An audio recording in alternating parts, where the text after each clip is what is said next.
Dutton's views on Indigenous voice not that far apart from referendum working group, key member says. Conflicting accounts have emerged about a meeting between Peter Dutton and the Indigenous Voice Referendum Working Group after a key member of the group said the opposition leader's personal views showed they were not that far apart on the voice. Dutton said on Friday the Indigenous Voice referendum is on track to fail. Subscribe our YouTube channel and click our bell icon for new videos. The Indigenous Voice referendum is on track to fail, blaming the Prime Minister, Anthony Albanese, for a conscious decision to withhold detail. Labour has said the detail is still being developed. But working group member Thomas Mayo said Dutton told the meeting he supports constitutional recognition, believes the voice is the right thing to do and agreed there is a need for structural and systemic change. Mayo told 24newsread.blogspot.com Australia he felt Dutton's views expressed to the meeting were at odds with his public statements. There's a contradiction there, he said. I think it's got more to do with the pressures that he is under from the party room. So there's the right thing to do, versus the politics. Mayo said Dutton understood that calls for more detail on the voice model were inconsistent with the aims of the referendum question, which was to enshrine the principle of a voice, not a model. Mayo said Dutton did not deny that this is the way it works. We asked him if he understands that even if we gave them all the detail that they wanted, the detail is still subject to the Parliament deciding the legislation post-referendum, and that was not denied, Mayo said. Dutton has been approached for comment. Mayo said the working group made it abundantly clear to the opposition leader that we are sick of our lives being used as a political football. It's time to stand up, he said. Later on Friday, a second working group member came forward to dispute Dutton's version of events. The co-chair of the Victorian First Peoples Assembly, Marcus Stewart, accused Dutton of playing politics with Indigenous people's lives. We're not interested in Peter's political point scoring. We're interested in improving the lives of our people, Stewart said. So we want to work with him, but you can't say one thing to us, then walk outside and say something completely different. It's disingenuous. It's why our people don't trust governments or oppositions, and I think he needs to come back to the table in good faith. Labour has warned Dutton's commentary is unhelpful and that it believes the referendum is on track. The Indigenous Australians Minister, Linda Burney, on Friday pleaded with Dutton to stay engaged in the process and said he had asked her not to attend the meeting. Labour ministers were asked not to attend the meeting so a private exchange could take place between the working group and Dutton and the Shadow Attorney General, Julian Leeser.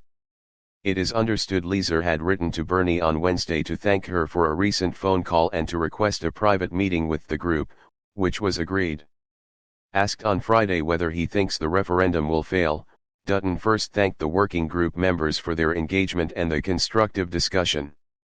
We were frank in our assessment that our belief is the way in which the Prime Minister has just not been across the detail when it comes to the voice.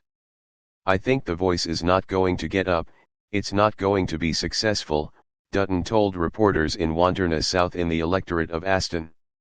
That's because the Prime Minister has had this half-hearted effort in relation to just not explaining the detail, not being across the detail.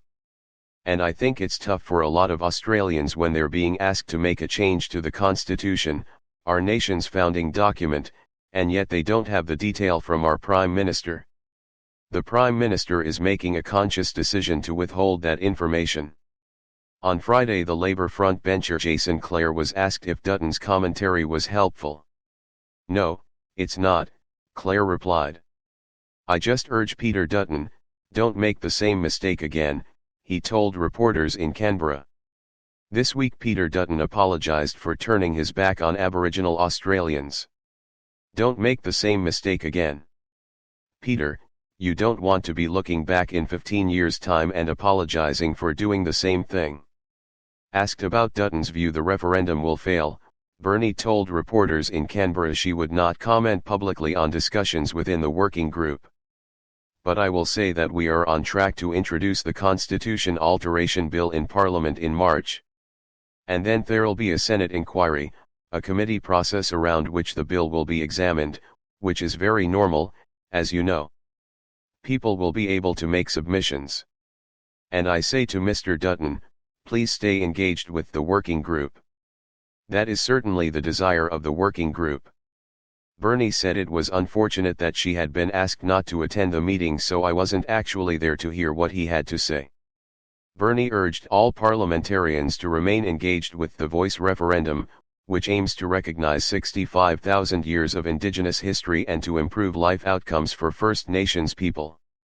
Asked if the government could limit the Voice to representations to Parliament, but not the executive, to win Conservative support, Bernie replied she would take direction from the working group, which will make a final decision at its next meeting. Bernie said the government will not get ahead of the working group because it was important for them to make decisions about the question and amendments. I am very sure that the momentum that's gathering behind the Voice and the decency of the Australian public will see a successful referendum. On Thursday, Leeser told reporters that Labor members were asked to leave to take the politics out of the meeting. We wanted to have a free exchange between the members of the referendum working group where they could ask us anything, and we could ask them anything.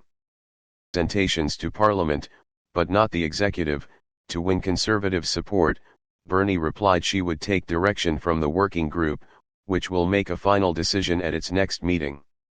Bernie said the government will not get ahead of the working group because it was important for them to make decisions about the question and amendments. I am very sure that the momentum that's gathering behind the Voice and the decency of the Australian public will see a successful referendum. On Thursday, Leeser told reporters that Labor members were asked to leave to take the politics out of the meeting. We wanted to have a free exchange between the members of the referendum working group where they could ask us anything, and we could ask them anything. Referendum working group where they could ask us anything, and we could ask them anything. Subscribe our YouTube channel and click our bell icon for new videos.